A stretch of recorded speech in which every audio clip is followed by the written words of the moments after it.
Okay, so I can see that we are live on Zoom and on Facebook. So hello, everyone. So thank you very much for joining us on Zoom as well as on Facebook. Welcome to the fourth episode of Let's Talk FM, Secrets of Success. So the title of today's episode is Common Problems Faced by Network Marketers and How to Handle Them. And with me is a special guest, Zainub Khan, who is a Golden Orchid leader in FM. So Zainub has been in network marketing for 6 years, what I determined, and she's been a huge success. In just 3 months, she fast-tracked to Golden Orchid in FM. She's got a huge team growing in different countries, and she's here today with us to talk about how to grow your business talking from her own experience, but also how to handle problems network marketers face every day. So very well welcome to the podcast, Zainub. How are you doing? I'm good, thank you, Martin. Thank you so much. How are you? I'm very good, thank you very much. So thank you very much for agreeing to come to the podcast and accepting the invitation and finding the time. So basically, network marketing must be your passion. Is that right? Yeah, definitely. I think to be in this industry for so long and to continue doing it, you really do have to have a passion for it and a love for it, to be honest. Yeah. Yeah. And, a lot of people love network marketing and a lot of people really see the huge potential in network marketing. But one of the main objections that people have that prevents them actually from joining FM is that the market is already saturated. A lot of business partners are already in FM. Some of them say they have already established a customer base. People already buy the products from them. There's no more room for me in this business anymore. And actually, you've joined FM some time ago, but you weren't the first one and you achieved quite a lot. So how do you handle this objection? Okay, so that's actually a really, really good question. I'm glad you asked that because that is something that I get as an excuse quite a lot when you're trying to recruit people, that it's oversaturated. Or when you see people asking for a work from home opportunity, they say no FM because it's oversaturated. And I believe in complete honesty here. So I'm going to go with exactly when I joined FM, I was in a position where I was ready to leave network marketing, to be honest with you. I was ready that I'm done with the industry now. I don't think I could build again. I don't think I've got it in me. But I went and got a full-time job. And in my full-time job, I very quickly realized the money I can earn and achieve in network marketing at the speed that I can do it, I can't do that in a conventional job. But one thing I did realize is that you have to enjoy the process and you have to love what you do. So when I was looking at companies to join, I thought, well, FM ticked all the boxes in the sense of products because I've worked with skincare before and I've worked with weight loss and health and nutrition before. So it had the best of both worlds, which is what I knew my clientele were after. So I joined FM. I didn't look at the career plan, to be honest with you, in detail before joining. I just thought, you know what, this company's been around for years. It clearly withstood the test of time. So there must be something in it. And when I joined, I knew that in a sense that a lot of people that I had been previously in my team had already joined FM as well. So I knew it would be a bit of a challenge. However, in my first month, I had like 75 people join me, which is like, it's not, I know some people have had a lot more, but that's quite a good result. Exactly. And the best thing about FM was that it was free to join. So there's no investment that's needed. Now, that is also the downside, I'd say, about a company and why you think it's oversaturated, because everybody and anybody joins. But with any network marketing company, you've got to realize for every 10 people that join, only one person's going to work for the business. Yeah. Right. Yeah. So yes, it looks like every Tom, Dick and Harry is doing this, but actually they aren't. How many of them are actually active? You've got to find that out. How many of them are actually actively working the business? Secondly, I always use this as an example to my team that if you go to your local town, I'm from a little village in Lincolnshire called Sleaford, and on the same road we have a Lidl, an Aldi, a Sainsbury's and a Tesco's. Right? So that's literally 4 major supermarkets all on the same road. not like within walking distance of each other as well, right? So if you'd say in a small village that is oversaturated for supermarkets, yet you go into every single supermarket, the car park is full to the brim, and there's people buying every single day, right? So my example to people is that it's your job to show up. It's your job to show up and open your shop every day online, if you're working your business online or face-to-face, or however you choose to work your business. And it's up to the customer who they want to buy from, right? You can't expect loyalty from anybody, but what you have to realize is the customer isn't necessarily buying the product, they're buying you. Yeah. Right? And as you mentioned, you need to be visible. This is number one. You need to be visible. 100%. If you're posting one day and then the next day you're not, somebody who sees your post will be like, oh, you know, I want to buy that, but I don't have the money right now. And then tomorrow they'll have the money, but they might forget that it was you who advertised it. And if you don't advertise again, and they see X, Y, or Z doing it, they're going to go to X, Y, and Z. They're not going to come to you. And that's why consistency is so important in business. And I always say this to my team as well, that treat your online business as an actual store, right? You wouldn't open it one day and not open it the next, because your customers won't know when to come to you. They won't know when you're open. So your business won't be running fully. So you've got to have your opening and closing times. People have to know that if they show up to your profile on a Monday, you're going to be there, right? Your shop is going to be open. So you need to be responsive. You need to be responsive as well. That's responsive and present and consistent. Right. Yeah. But again, you can still set your boundaries. You can set your boundaries that, you don't respond back to messages immediately. No one's going to die if you don't respond back to their message straight away. But be responsive. Don't ignore them for a few days and then come back to them. Have your set hours for your business. Treat it professionally. I think this is something which a lot of us lack in. We just treat it as a side hustle or something we'll do as and when, which is fine, you can, but ultimately you are running a business. And if you want your business to pay you a full-time income, you've got to treat it like a full-time business. You wouldn't turn up at work whenever you feel like it. You'd turn up at work every single day at the hours you need to, because you want to get paid, right? So, this is the same thing. It's a business. You're a professional, you're an entrepreneur. You're not just a woman or a man or an individual at home working your business. You are an actual entrepreneur, and people tend to downgrade network marketers a lot because they don't understand it. But, if you did understand it, we're actually a lot better than entrepreneurs are. We've got so much commercial experience. It's absolutely insane. So 100%, when someone says that it's oversaturated, you can give them that example. We've got so many supermarkets out there. There's so many places that are selling milk, for example, right? But why do you go to a particular shop? Why are you loyal to that place? And so 100%, you've got to realize that people are buying from you. They're not necessarily buying just the product, they're buying into you. And if you're not showing up, if you're not consistent, if you're not sharing yourself with them, then they're not going to buy from you. And so it doesn't matter whether you think that there's 100 people on your street that are doing it already. You have your own circle. You bring yourself to the table. And there's another Dr. Seuss saying that I absolutely love, which is, your superpower is that there's no one youer than you. So there will be somebody who will relate with you more than they will with your neighbor or with somebody else. So there's always somebody for everybody out there, I believe. Yeah. And, another aspect that people usually have problem with is that a lot of people, when they join FM, move on very quickly at first. The sales revenue grows really, really fast, but then the business somehow goes down. They start experiences and, a decline.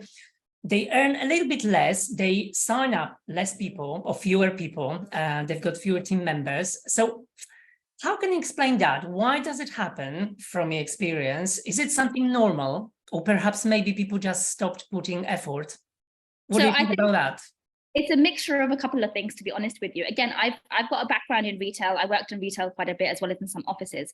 And I can tell you, in retail, you have your peak, which is obviously like Christmas time or Easter or Valentine's, and then you have your low times. But when you have your low times, you have to work twice as hard to make the money. Now, in network marketing, again, I guess it all comes back down to, I don't think people treat it properly like a business. And that's where I think we're lacking. When you first join, you've got all the excitement of the fast start bonuses, of you starting something new, and all these people, they want to be in on something new. They don't want to miss out. They don't want FOMO, which is fear of missing out.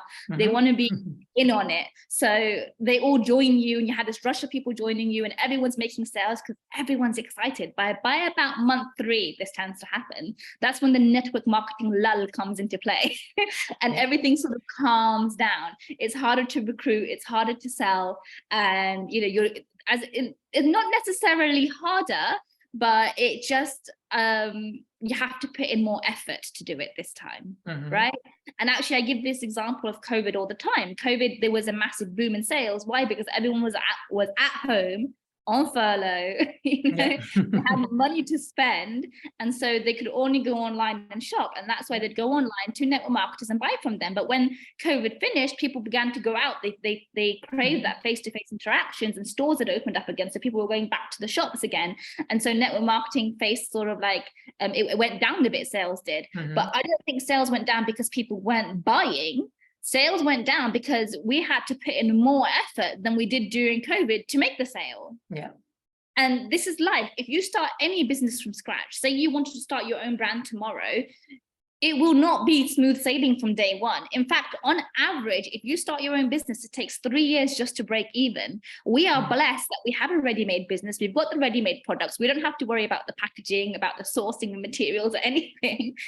All we have to do is market it. Yeah. And the marketing aspect is such a small aspect of business, but that is our job. And if we do that properly, we have so much potential to earn so much money here. So really, it is 100%, I believe, to do with the effort we put in. And that some months and sometimes, especially when the lull happens, you've got to put in twice as much of effort. And I have so many people, even team members, who come to me saying, Zeni, I'm doing everything you tell me to. I post every single day. I show up and the sale isn't happening. And I say to them, the sale isn't happening because people can feel your vibe. As strange as that sounds, even when you're typing a message and someone else is reading it, if you're typing it half-heartedly, if you're copying and pasting somebody else's post, first of all, you're not selling yourself, you're selling somebody else. But on top of that, the person who's reading it can get your vibe from it. When you joined, you were very excited. So everybody was excited. Now you're not so much excited, so nobody else is going to be excited. So you have to bring that excitement back. You've got to remember that the onus is on you at the end of the day. If you remain excited, if you remain willing to put in the work, willing to work harder when times go a bit slow, willing to think outside of the box, then your business will work. So basically, when the business goes down, it's sort of normal because every business experiences ups and downs, right? There are periods when people buy more, periods when people buy less. But I think the most important thing, as you're saying, is to really be consistent, but also to keep the excitement and the energy, and maybe also at a certain point ask yourself a question: why it happened, and how can I fix it, right? Rather than just being depressed and upset about, the business being in decline. Yeah. And just to add to that as well, Martin, I always evaluate and reevaluate my content when I share it. If I share something and I got no response to it, I check the time I shared it. I check, the day I shared it, and I check what I wrote in my content, and I go and compare it to a content that did really well. And I check the time I shared it, and I check what I put in that content that was different to this content. And by constantly evaluating and reevaluating yourself, in which aspects of your business you need to work on more. And you put more effort into. Yeah. And, obviously, when you start the business, most people, I think, they focus on the warm market. So it means that, you start approaching people that and then it's the cold market. So you approach people that you don't really know. And that's how it is. But my point is, obviously, you generate some sales and people buy products from you. So another aspect could be that the sales goes down because you don't really follow up. Let's say somebody bought certain products from you and you can't even remember when, and you don't get in touch, for instance, to ask for feedback. The product already has finished, and instead of buying from you, they just went to a supermarket to buy the product. Yeah, no, 100%. And that is something which I've always really been big on, is following up. And that's why I say you should track everything, right? Even when you're recruiting somebody, track it. When did you message them first? When did you message them last? And especially with sales, what I used to do was I used to do a bulk order to myself and then post the products out to my customers. So when the order came to me, I would take a picture, put it on social media and say, your orders are here. Mm-hmm. Then I'd pack them up, ready to parcel out. I'd take a picture of all the parcels ready to go out. And then I'd message each of my customers that your parcel is due in X amount of days. Please let me know once you get it. Once they get it, I ask them to take a picture and post it online. They tag me that other people in their warm markets will see that they're purchasing from me and might even come onto my profile and have a nosy to see, what is it that they bought. And that in itself is a review, and it's building trust with people that she does actually post products out. And then I also write down, what product did they buy? For example, the Collar Beauty, right? We know it's 30-day supply. I message them within 7 days, how are you getting on, to make sure they've started taking it. Right. And if they haven't taken it, I can say, you have to be consistent with it. This is why you need to take it. And then they'll take it. And I remind them. Then day 14, I message them again. How are you getting on? If anything, they'll notice that they're sleeping a bit better. At least if they can't see a physical difference, they'll notice they're sleeping better. And then by day 21, I'm like, all right, well, you've only got 7 days left now. I have an amazing offer on. If there is an offer on, would you like me to add another one for you into my cart? And usually 9 out of 10 times it's yes. And they're just so impressed that I've thought of them and that I remember that they'll be coming to the end, because really you don't get that sort of personal shopping experience when you go to the shops. Yeah. You go to the supermarket's not going to chase you that you're running out of bread now. Exactly. We had a chat some time ago before the podcast, and we spoke about excuses, that people love excuses. And you mentioned was what once Arnold Schwarzenegger said. So he said that you can have results or excuses, not both. So have you got any magic remedy to deal with this problem? I think we all have come across people who come up with excuses to us. And my remedy for myself is when I start to make it, because it's natural, we're all human, we all have our down days, and we start to make excuses. I have to realize that the responsibility is on me, it's not on anybody else. If I don't put the effort in, I'm not going to earn money. Like, it is as simple, and it comes down to that at the end of the day. And I'm actually reading a book recently called The Compound Effect by Darren Hardy. It's an amazing book, by the way.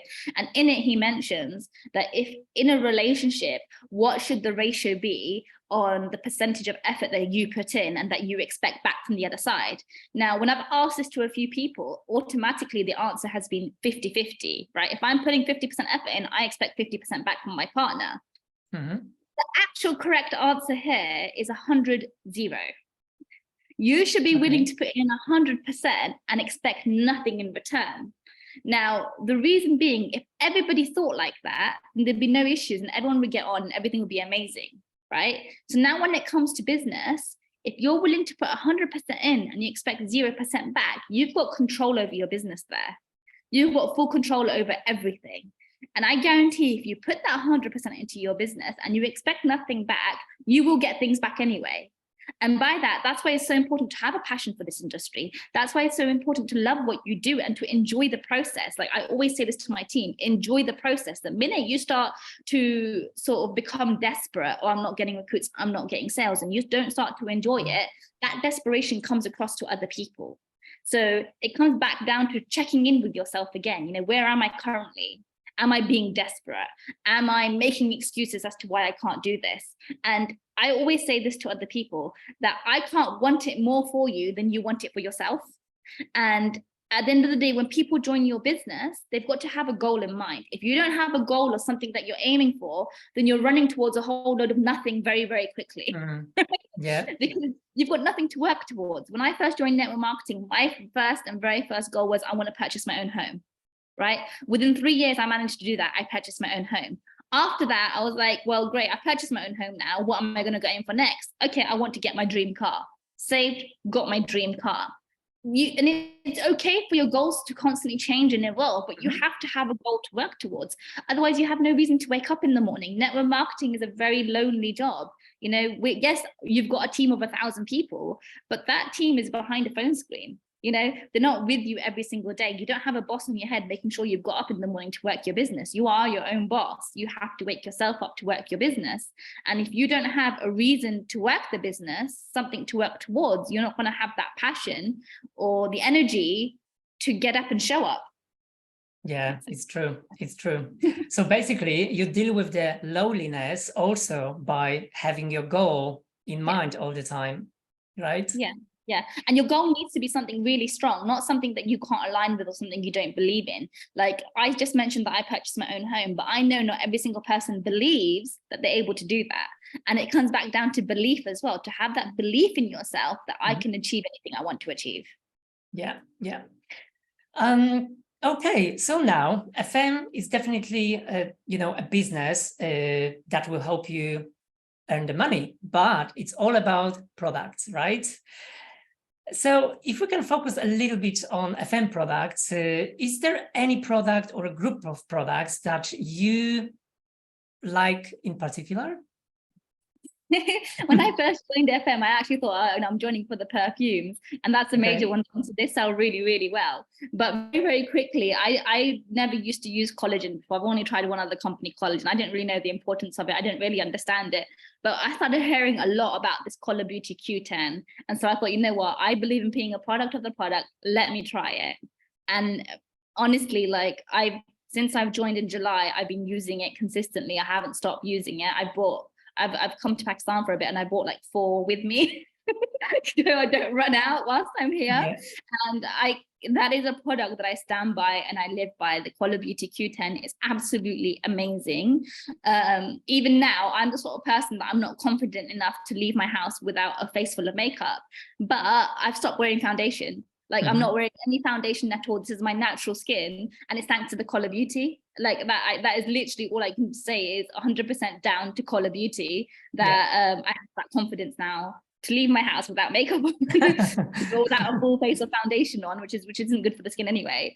And not only that, the Gold Regenesis skincare range. Like I absolutely am a skincare snob, I would say. Once I find a skincare package that sort of suits my skin, I don't like to change.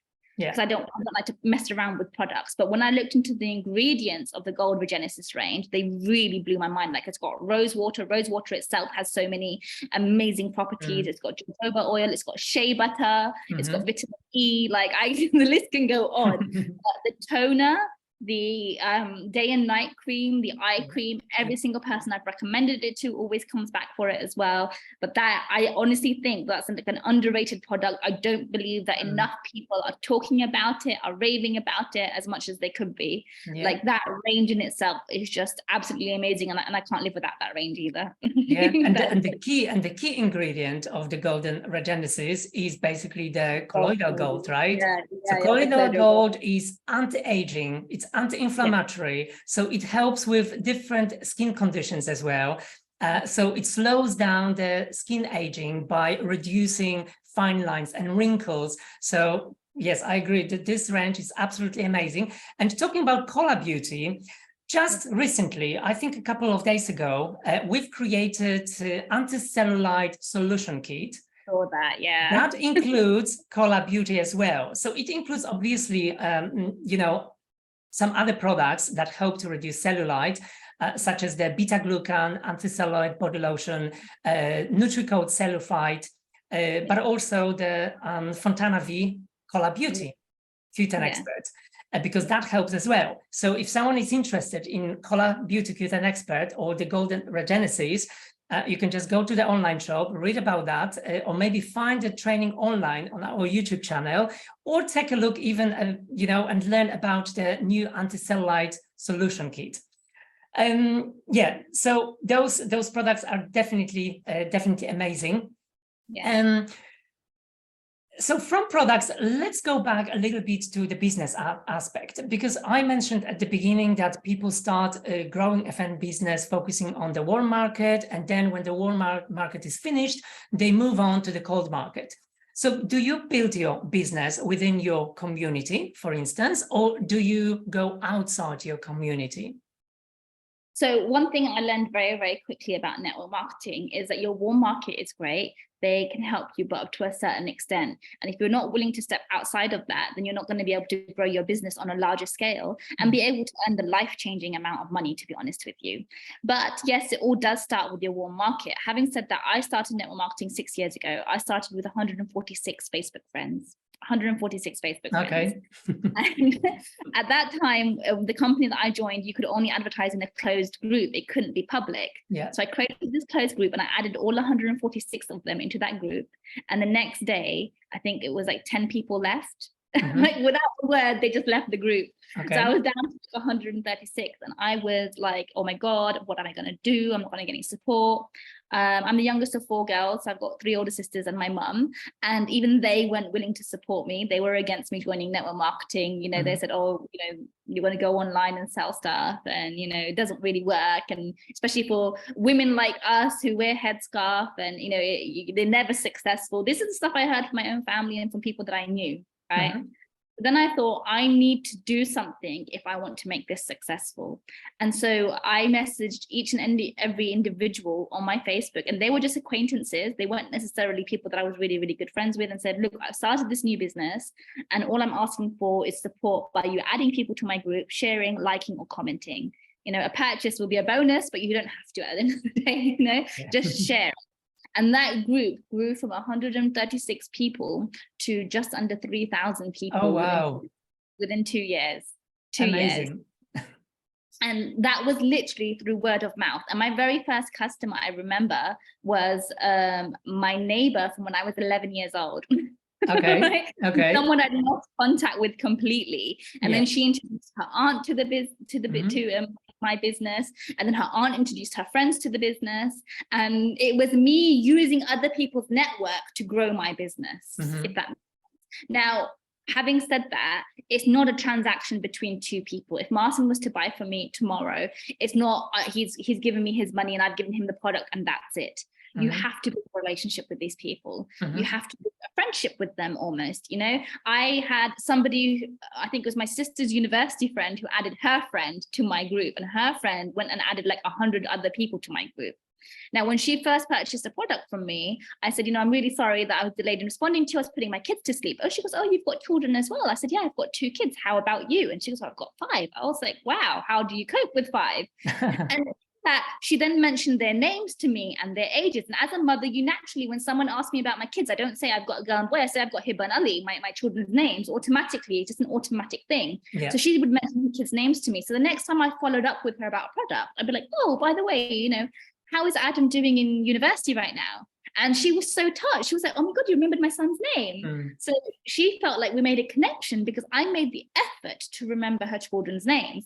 And that's how I connected with a lot of people. And those people then went on to join my team because of the connections that I made with them, because I found something in common, and that was children. You know, and for you, it can be anything, but you've got to make those connections with them and build those relationships with people, because unless you're willing to do that, you're not going to be able to go forward. And it's not just a case of, again, I've had random people approach me to join me that I don't even know because someone's referred them through someone. Our business we're in the network marketing industry. It's in the name. You have to network. Right? You have to step out of your comfort zone and go and network with other people. And yes, sometimes you have to, you know, use the people that you already have in your warm market to get to their markets, which are not your warm markets, right? And network with those people. And if you're not willing to do that, you can only grow so much. You're never going to get to the life-changing amount. You have to be out of your comfort zone. You have to be uncomfortable sometimes to do something, you know, get out of your safety net to achieve something bigger. And that's what I've learned across all the companies. I think this is the 3rd company I've been with, but that's something which has stuck by me, that if I want to be a success and I want to reach something life-changing, then I have to be willing to step out of my comfort zone and willing to interact with new people. And I'm meeting new people every day. And even people, like I said, random people who join me, it's not that you join me and that's it, you know, you're part of my team now. No, I get to know them personally. I get to know who's in their family. I get to know what they like and what they don't like. And then the first thing I ask them is, what are your non-negotiables, so that they know I care about them. My motto for my team has always been from day one, your success is my success. If they're successful in achieving whatever they wanted to achieve when they joined my team, I'll automatically be successful. because they'll Yeah. stay, I'll have that retention, they'll stay with me longer, they'll want to work the business. And so automatically I'll be successful. And I think that that's really, really key to when you're, yeah, I've gone a bit, yeah. Yeah, so it is very important to find a common ground, but also to remember things about people, because then that's the way how you surprise them and how you prove that you really care about them. Because at the end of the day, I think most people you are going to meet are mostly concerned about themselves. Yeah. And as network marketers, I think we need to show them that we focus our attention on them and their problems, etc. Okay. So now, Zainab, it's time for you to show off. So I want you to show off a little bit and to tell everyone what have you achieved working for FM so far. It can be money-wise, incentive programs-wise, bonuses, trips, cars, etc. So can you show off a little bit? Yeah. So first of all, just a disclaimer that any earnings I will mention, they are obviously dependent on the effort that you're willing to put in. Like I've spoken about throughout this whole call, it's all to do with the effort that you're willing to put in. When I first joined FM in July, I was very much at the point where I said, I'm not going to team build. I'm just going to focus on falling back in love with the industry and back in love with selling, which is the part of the network marketing journey that I enjoy the most, which was selling to customers. And to my surprise, my inbox was filled with people who wanted to join me. So I was really, really like happy and blessed that happened. But in my first month, I earned about £400 back office commission. I don't focus on my cash in hand commission from the products that I sell, because I know if I focus on my back office commission, then that's where the life-changing amount of money will come. Having said that, I still sell at full price. I just want to make that clear to everybody, because I think it's important that not everyone's able to do that. So anyways, so I made £400 in my first month, which was still pretty good. I was quite happy with that, you know, considering that I was working full-time at the time as well. So £400 on top of my full-time wage, it was an additional income, and I was happy with that. In my second month, I hit the fast start bonus of £400 for hitting 50, well, I actually hit 21% in my second month as well. But I got that £400 bonus. Plus then I got £600 back office commission, which made it £1,000, which was absolutely, again, amazing. Wow. Considering I was working full time, right? So I was working my business. So that was on top of your normal salary. Yes, on top of my normal salary. And literally, I was working full time at the time. So I was working from 9 till 5:30 every day, but I had to leave my house at 8 and I'd get back at 6:15. So I would work my business in around the spare time that I had. Having said that, I still managed to earn £1,000 on top of my salary. So to think about it this way, that my salary wasn't that much more than £1,000 a month, right? So for me to be out the house from 8 till 6:15, I missed my kids' sports day, I missed their swimming sessions, I missed the end of the year play at that time because I was working full time. But I earned the same amount of money working in the spare time that I had around my full-time job doing FM, right? So I was ready to hand by September. So that was July I joined, August, so it's been exactly a year by the way now. Yeah. So August I earned £1,000. In September, and this is what you call compound effect, right? So in July and August, I was still recruiting, I was on it, I was selling, and everybody who joined was recruiting and they were duplicating my efforts. Come September, I earned £11,000. Oh, wow. Unbelievable. From 400 to 1,000. So basically, you just created the momentum. Exactly, the momentum. Now, in that 4,000, I also earned the fast track bonus to Pearl, the fast track bonus to Amaranth, and the fast track bonus to Golden. Then I also had the fast start bonus for 21% that month in September as well, which added up to the £11,000. But still, like, that was absolutely insane for me. It was the first time I've ever earned 5 figures in a month, and I've been chasing 5 figures for a very long time. So to hit it all of a sudden was like it was like mind blowing for me. And that's when I handed my resignation in at work. And to be honest with you, like, I did that whilst working full time. So again, we talk about excuses. People come and say, you know, I've got a baby, or I work full time, I can't fit this around. I always say, where there's a will, there's a way. I've got somebody in my team who joined 2 weeks after giving birth, you know, and she also was one of my first Pearls there. She hit Pearl in the same amount of time with a newborn baby. I did it working full time. I hit Golden working full time, right? And it was all just to do with the momentum and that we've done. Meanwhile, I've also qualified for the car back plan. So my car was paid for. I've also got invited to the Shard, which was really, really exciting for the New Year's Eve party. I was invited to go on stage in April at the product launch to talk about perfumes. That was really nice. And I was really cheeky. I actually put myself forward to go to Turkey as a trainer. and luckily I got chosen. So yeah, that was an absolutely amazing experience. And one thing that I have to say about FM, guys, and it's not just because I'm a part of it, I've been part of other companies too, but FM is the first company where I truly feel appreciated and included and seen. Right. And it's not just me. A lot of people would agree with me that they feel seen and appreciated here, from head office, from other people as well. Like going to Turkey is the first time I've ever been abroad alone, to be honest with you. But the group of women there who, Joe Skipsey, Sharon, Lauren, can't name them all, Claire, Sarah, they were all so supportive and they all took so much care of me, you know, whilst I was there. I have never experienced that. I was the first colored person in my first company to hit the top of the career plan. Amazing. In that company, it was very lonely being the only colored person. Yeah. You know? And in this company, I just felt so included. I felt like I was a part of something. And just because of that alone, just because of the community in FM alone, I know that I have found my home. I know that this is a company I will not leave and I will stay with. And it's the first company where I truly believe it's possible for me to become a millionaire.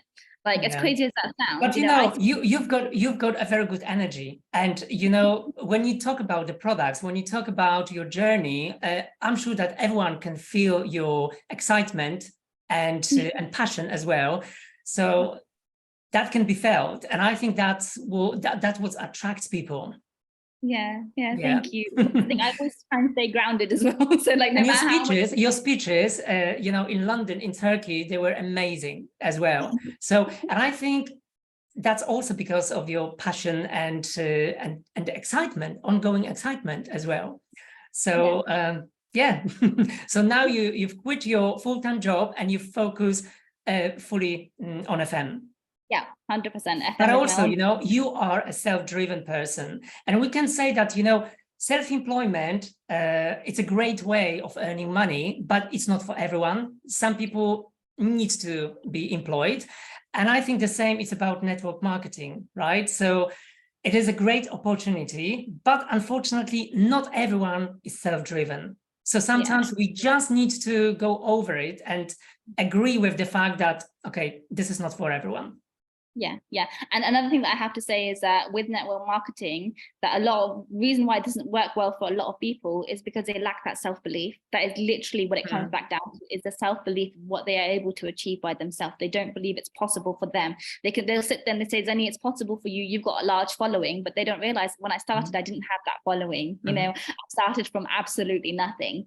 And that is what people aren't able to see, the long-term vision. And us as leaders, it's our job to try and help other people see the vision that you see, to help other people believe in themselves, to guide other people. And something which one of my uplines in a previous company always said to me is, if you want to be a leader, start behaving like you already are one. No matter if you've got a team or if you haven't, behave like you already are a leader and you'll be a leader. Yeah. Okay, so thank you so much, Zainab, for joining us and for all of the information that you said. So hope to see you soon, and perhaps during our conference in September. Yep, fingers crossed. Hopefully. You're coming, right? Yes, I get the conference. Thank you for reminding me and to get the daytime ticket, because you've got the daytime tickets now. So yeah. So I'll definitely see you then. So really appreciate you know, your presence here. Thank you for joining us. So I wish you all the best. All the best. You'll smash it, and I wish you even higher figures. And thank you very much for being with us. Take care. Bye. Bye.